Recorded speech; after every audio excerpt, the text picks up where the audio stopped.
I love how I feel like, there we go. All right, we're live. We're back. We're back. Okay. Okay, so we're talking about socks. I race with socks, especially if I'm doing an off-road race, because the dirt gets up in there. And because I'm wearing the same shoes for this style of racing, I'm wearing the same shoes on the bike as I am on the run. So I don't need to change my socks or change my shoes at all. So I'm wearing the same socks. So I would put the baby powder or the spray powder inside of my socks.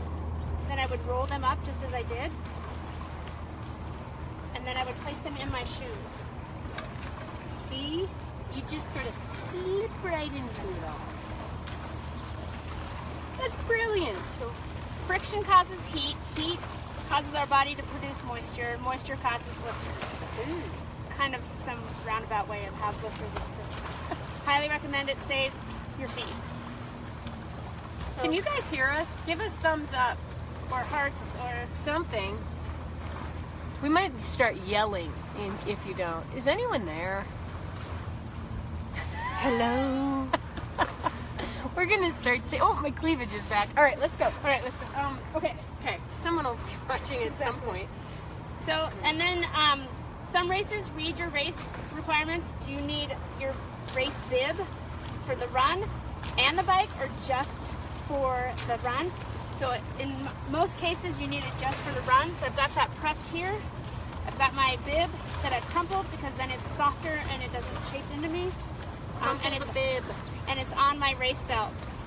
And then I've attached, because it's a really long run, I've attached a little fuel belt that has some of my needs in there, such as ibuprofen, Imodium, and salt tabs. Wow. Okay, so here's rookie mistake from the former pro. I didn't bring a race belt because I never had to use one, but I'm going to have to use one now. And what about bringing extra safety pins, just in case you have to just pin it right on your outfit? I'm going to bring extra safety pins. Now, hopefully the race will supply that for you, but in a case that you walk up there, you grab your bib, you walk away, if you know you have it in your pile of stuff, then it's just so much easier. Just be like, I don't gotta go look for it. I got it here. So I'll bring a couple more. I don't gotta go look for it. I ain't gotta go get it. I got it here. So anyway, so you want to have this ready for you when you go out on the run. Good point. And lastly, for the run, you have a choice of hats.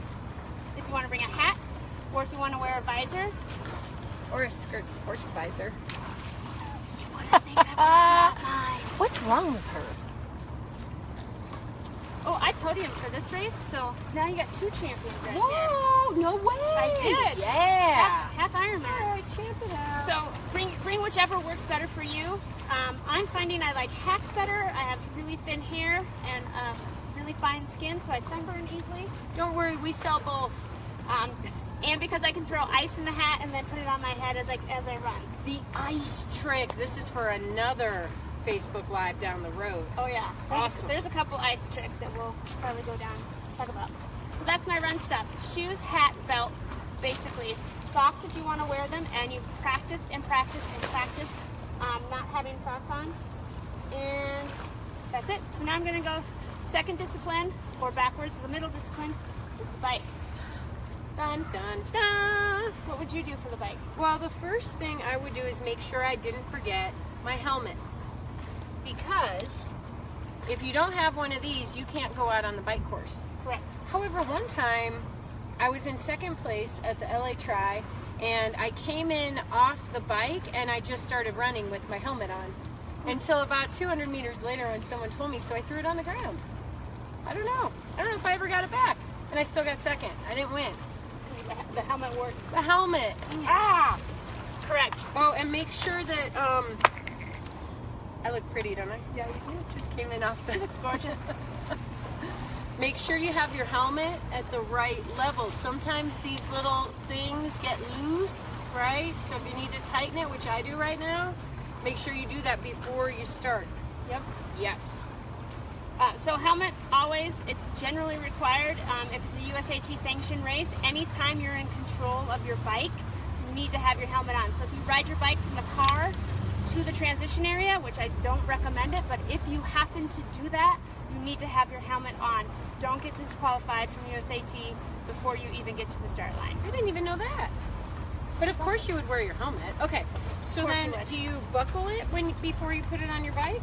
No, I would Never. not. Never, because that's going to be impossible to get on. Yeah, and then you have to like remember that you buckled it, and you're confused, and your hands are wet, and so keep it unbuckled. Unbuckled. Yeah. So there's a million ways you can put it near your bike. You can put it on your handlebars. You can hang it however you want. I'm just going to set it down here, and I'm going to set it to the front, facing where my toes would be, and the back of the helmet, because I'm literally going to come and flip that helmet on. Yes. So imagine when you put it down that you're putting it right on your head. I'm going to kind of rest mine in an odd way on top of my handlebars. So sometimes you do what you have to work with, right? One thing, a good time to put those sunglasses on, which I highly recommend, is to put them, just place them in your helmet. Same thing, place them as you're going to pick them up and put them on your face as quickly as possible. There you go. Those look good too. These Wow. Rockstar. I'm still repping the Zeals even years later. Yeah, I don't know what. Oh, Oakley. Yeah, they were free. Yeah. Okay. So put them. I put them right in my helmet, just like this. Super simple. You can grab them, put them on, and then I put my helmet on, because then I don't have to worry about putting sunglasses on around straps. Perfect. Perfect. Okay. All right. Now So, what? First thing in triathlon is the swim. Wait, bike shoes. Oh, good point, Nicole. I already mentioned I'm running and riding in the same pair of shoes, but you have bike shoes. She has flat pedals, which is really cool and fun, and a fun way to do your first try. If you have bike shoes, you have to think about, am I going to wear my socks on the bike, or am I going to put them on for the run? If you're going to put them on for the bike, stick them in here just like Jen did for the run. Oh, there you go. As a pro, I used to clip them onto my bike. The other thing about your bike is that you want to make sure that you're in the right gear, right? How many times did you get on your bike and then you were in this like super hard gear and you couldn't get, so make sure when you rack your bike that it's on a gear that you can spin out of transition in. Okay, that's very important. So for me, I'm not going to clip them onto my bike today. That's not my stage of life, and I think most people don't do that. I'm just going to set them down right in front. But I'm going to leave room on my towel to dry my little tootsies. Can you see those towels? See, Jen has it too over there. I don't know if I'm showing. There we go. Oh, my hand's in the way. And you just got to leave just a little bit of room so that you can dry your feet, which is pretty cool. All right. So what's next? So now we're ready. We've got that ready. At this point, I would prep my stuff for the swim.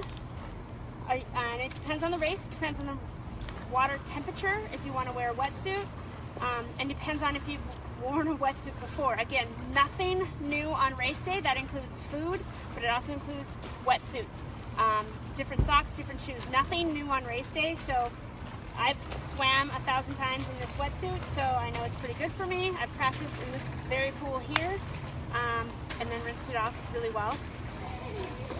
So I know I'm going to want to wear my wetsuit. So when you wear a wetsuit, does it give you chafing? Yep. What do you do? Again, that's just that friction and the nature of the product. I personally use a little chamois cream. I think this one's Body Glide chamois cream. And I glide the heck out of myself. You want to know a little tip from the pros? We used to use cooking spray, but then it does kind of make me worried about if the sharks or the big fish might come swimming up to me and want to eat me because I'm wearing something that you cook food in. Maybe okay, anyway, you get the gist. But do you want me to spray down with this? Yeah. No. Yes. Shh. Done. All right. Love it. Other places, depending on the wetsuit, they call this a long john, and so it's sleeveless. And then I'm gonna want to definitely body glide this part of my body, because as I swim, see that good stroke there? Oh, wow. As I swim. That was pretty awesome. Yeah. Amazing. Then I'm going to create some friction down here. I'd body glide this. A lot of women body glide here too. So even if like you think you're fine in your shorts, you still might if you're out there for a long time. Yep. I would have body glide as Nicole pointed to her privates. I would have body glide this whole area.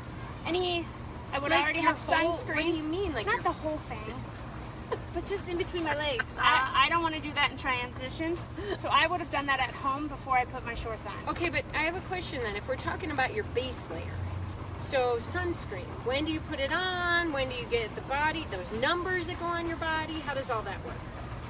So I will put sunscreen on when I get up in the morning. It's a daily habit for me. I live at altitude. Again, I'm fair-skinned. So sunscreen is just like lotion for me. So I would have had it on before, and it's one less thing I have to do when I get to a race. Sunscreen, check. Always, this happens to be Banana Boat Sport 50. I will use anything about 30, 50 and above. I try to use more natural products, but for triathlons, I find often these are the guys that kind of stay on the best. I always bring some kind of zinc for my face, and I put it on before the race because you never know what's going to happen. I did the Memphis in May one year, and we got there, and the race was supposed to start at 7, which means I got up at 4 a.m. and did my whole routine. Well, there was a car parked on the course. And so they just delayed the start, and then they delayed it and delayed it and delayed it, and we started at 11 a.m. I am not kidding. Everyone did. So you have to reapply, and you have to re-nutrition yourself. So one thing I forgot today, rookie mistake, is nutrition. So I would be digging into her little fuel belt sack of goodies and other things she brought to be eating just in case something weird happens. All right. So I put sunscreen on in the morning. Again, I take care of like anything that goes underneath my clothes, whether that's body glide, deodorant, any Vaseline, any taping, kinetic taping I may or may not do.